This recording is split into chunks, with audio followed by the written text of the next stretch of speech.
Hello guys, so welcome back to our channel. So before we move on to our vlog, I just wanna mention about Dacier. They sent me 3 candles. Wow, this would be a perfect gift. Ooh. Wow, look how nice. This is Floral Rose. It's inspired by Le Labo Rose, Eau de Parfum. Smells so good. Hi. Oh, and it's big. Whoa. Floral Rose. Love at First Match. This is 14 ounce. Let's open the other one. So let's see, this one is, this is Amber Vanilla. Inspired by YSL's Black Opium. This one smells. I like this one than the Floral Rose. Wow, this one. This smells so good. Amber Vanilla. Last but not the least, and we have Aromatic Star Anise. Inspired by Dior's Savage.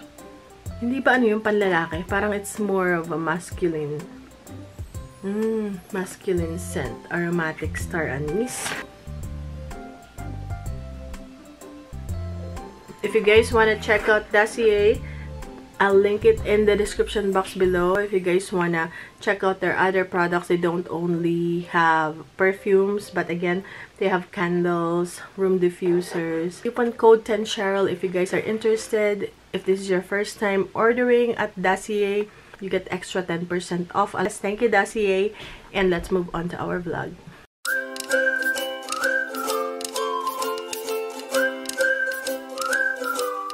So, malambot na yung ating... Ang tawag dito? No, this is pininyang manok. Natabang ni mother ko, ito daw yung ano. Ay, ayaw pala niya ng may buto. So, tingnan natin. Malambot to, guys. Ano lang. Konti lang muna kasi hindi natin alam. Ano naman si mother. Oh, Ben. Ano mo muna doon. Nagpapadala ko kay Ben. Gusto nyo kasi pumupunta doon pala. Yeah, baby, take that. Ben! Oh, may sabaw.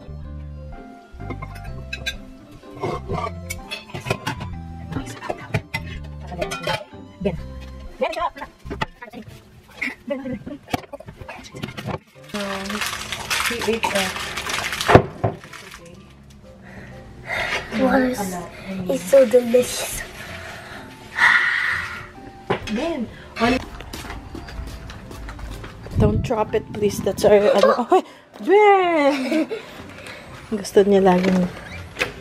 Anong tayo? Sabi, pininyahang manok. Dito ba, say? Thank you. Put it, Dito, baby. please. Oh, manager. Pininyahang manok. Ay, nako! Dahil ano? Si Globak. Ay, bukas ay paglo. Kung anong says. Hello guys. So ngayon yung lulutuin natin ay yung lagi namin niluluto dun sa una naming trabaho ng kapatid ko nung dumating kami dito sa Amerika. Kasi nung time na yun, syempre babago pa lang kami dito nung okay, so ano muna, balik muna tayo doon. So kakadating lang namin dito, nagtatrabaho kami sa hotel sa Marriott. And then, marami kaming na-check out na honey and ketchup. So, inuuwi namin sa bahay. Kasi housekeeping kami. So, merong mga nauuwi kami nakapakete na honey or nakabote. So, pwede yung iuwi. So, yung inuuwi namin. So, bibili lang kami ng chicken. Ito yung na-discover ng kapatid ko, ni Tisay, na ginagawa namin na, anong kakainin natin? Siyempre, yung time na yun, tipid-tipid kami. Wala kami budget masyado. Alam mo naman. So, parang inano niya to, na-discover niya lang na ano kaya pagsamahin natin yung honey at saka ketchup, kasagyan natin ng asin, paminta, tapos mina-microwave lang namin yun noong time na yun. Sa apartment namin. Tapos yun na yung, tapos magsasaing lang kami. And masarap siya. So, nagawa ko na to ilang beses, siguro patatlo na to. So, ngayon, papakita ko sa inyo yung napakasimple na honey ketchup chicken na i-air fry naman natin para mas madali. And masarap yung kanyang manamis-namis, tapos maasim-asim na maalat-alat na lasa. So, so ngayon, lagyan natin din siya ng kaunting salt, pepper, tsaka garlic powder para mas masarap siya. So, una muna is, so yan yung ating chicken. Hinugasan ko siya. Isang buo to. Maggagawa ako ng, yun nga, itong honey ketchup chicken. Tsaka ito yung adobo para kay Ben. So, hugasan ko muna ito. Ang kinakain niya lang is adobo. So, okay. So, ngayon, lagay na natin yung honey. May natira pa ako. At actually, konti na lang to pero okay lang. Okay na yan. Manamis-namis na yan. So, make sure na malinis ang inyong chicken. Talagang kinuskus ko to ng maigi. Ibinabad ko pa to sa filtered na water para okay. So, yan. Sasaidin ko pa to. Okay? So, yan.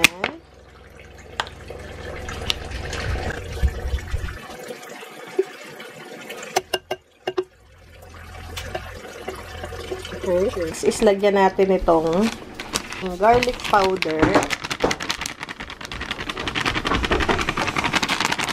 So, tinry ko na to before. Make sure na kung magugustuhan nila. And nagustuhan nila. So, ginawa ko na ulit siya ulit. So, patatlo na ngayon. And masarap siya, guys. And then, yung ating ketchup. So, actually, hindi nyo na siya kailangan i-marinate. Pero, kung gusto nyo, para mas malasa, i-marinate na siya. And then, lagyan natin ng salt and pepper. So, salt. Kunti pa kasi marami to, kalahating chicken to. Salt. So, ngayon naman, pepper naman.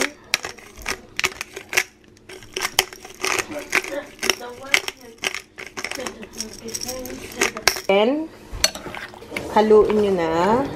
Haluin na natin. So, depende sa inyo kung gaano nyo karami lagyan ng honey or ketchup. So, baka dagdagan ko pa ng ketchup. Okay. So, depende talaga sa inyo. So, pwede na yung guys, i-air fry and that's it. Mamaya papakita ko sa inyo.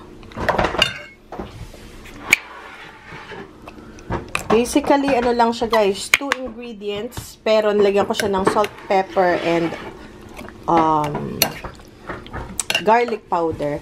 Pero actually, kung honey lang at ketchup, okay na rin. So, 2 ingredients lang siya talaga actually. So, i-marinate ko lang siya half an hour kasi hindi pa ako ready. Pero actually, pwede na yung air fry anytime. So, kami ni Ben ay nagluluto. So, kami ni Ben ang nagluluto. Siya nagluluto ng kanyang itlog. Itlog means egg? Yeah, itlog. Mag-breakfast na siya. Oh! Here, right here. Yeah. Scoop everything. There you go. Okay. Oh, ready to eat na. Don't forget ha, before you eat. Ano yung adobo niya? Pinapapula ko lang. Eh, hindi na siya makahintay. So, sabi niya magluluto raw siya ng itlog. So, yung mga anak ko, tuturo ko silang magluto para naman maging independent sila ng konti. Kaya nung nagkasakit ako, yung pinagluluto nila ako, pritong itlog. Ganon. Basta tuwing nasa kusina ako, nandyan sila, kasama sila. Especially yung panganay ko. Maano talaga siya. Pupunta agad yun. Gusto niya kasali siya. And maganda yun kasi yun yun. Para maging ano sila. Matuto sila. Baka sa sunod sila na yung magluluto para sa amin. Diba? Ganon. Pinapapula ko lang. And then, ito na yung ating chicken na ating so yan. Na-preheat na natin yung ating air fryer. So, ngayon, lagay ko na itong, aray kong init. So, lagay ko na yung liner natin. So, ito na yung ating chicken. Ginilitan ko itong drumstick. Itong, tawag ito, hita. Para siya ay medyo mas maluto siya ng ayos.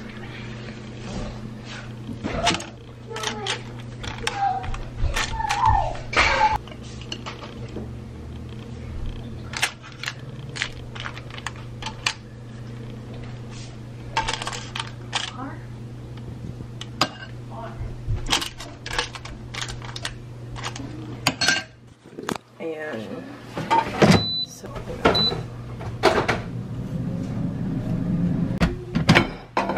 alright, guys. So, yan na. Luto na yung unang batch. It took $1 from you. Just So, ito guys. Ano na to? Luto na yung unang batch ng ating honey ketchup chicken.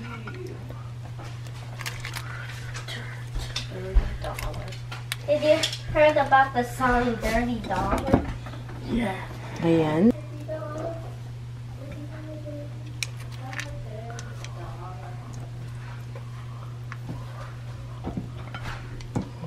Okay, tapos may second batch pa tayo. Okay. Then, air fry ulit, 350. Tapos, babalik tayo natin, mag-add tayo ng mga 7 more minutes sa kabilang side. After nito. So, ito yung gulay natin para kanamada yung tinola. Meron niyang bawang, may sibuyas, ginger, salt, pepper, tsaka yung sayote and cabbage. Ito lang yung dating ko kasi lobat si Mada. Baka nila maubos. And then, naluluma.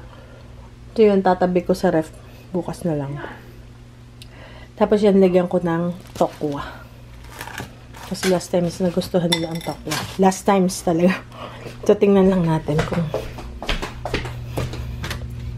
Dahil nag-ano sila dun, nag-oatmeal.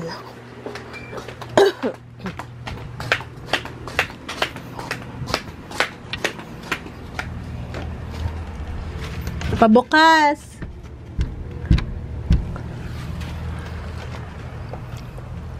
Her mother.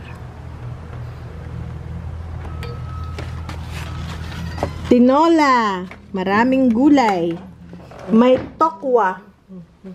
Yun. Gusto yung may tokwa. May tokwa. Ito naman yung ating yung compost pit. Ito yung ating bubulokin para sa garden. Ito mo guys, mainit na. Hindi na yata mag-snow talaga. So, spring na tayo guys. Spring na agad. So, dito ko lang siya nilalagay. Ayan yung mga buko. Pwede kong taniman ng ampalaya. Dito ko magbibinhi tayo. Yung ating nakukuha sa na buko na kapaborito ng mga bata. Paubos na agad. So, gaganyan ko lang siya. Ito maganda tong lagyan ng punla. Okay. Tapos, ayan. Tapos, dudukay tayo ganyan. So, ganyan. Mag-okay lang tayo. Okay. Tapos doon ko ibabaon yung ating mga prutas. Kasi puno na yung aking Ayan. Nabulok na yung nilagay ko dyan. Aray. So, ito guys. Ayun. May dragon fruit pa. May dragon fruit na balat. May patatas. Tutubo yan. Yan yung kaunahan kong natuyo na siya. Pwede rin siyang gawing pangsiga. Mag-barbecue.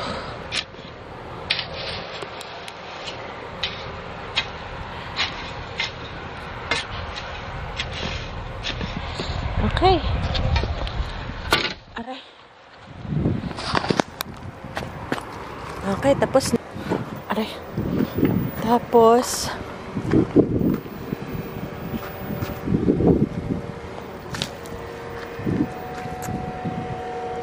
Cilantro, nandiyan pa rin, no? Nag-snow. Parang uulan. Ating blueberries. Okay, natambak ang aming basura.